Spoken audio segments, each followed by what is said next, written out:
How to fix remote desktop services licensing error.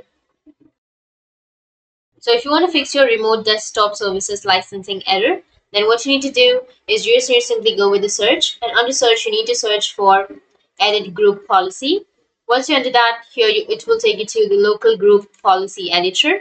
Here you just need to simply go with administrative templates, enlarge that, and then go with Windows components. Under Windows components, you need to search for remote desktop services, and then go with remote desktop session host, enlarge that, go with licensing.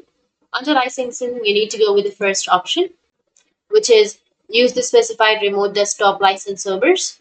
So double click on it and then go with enable. And here you need to simply enter the server. So for example, you can simply choose the server 2 or simply go with comma, and then you can also add the server 1 if you want to. And after that, click on apply and then click on OK.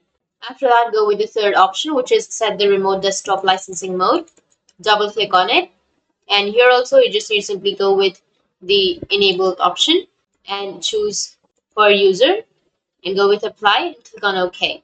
Once you've done that, now you just need to simply log out and log back into your Windows or your desktop, and your problem might be fixed. So that's how you can fix your remote desktop services licensing error. And if you have any questions, feel free to comment below. Thanks for watching.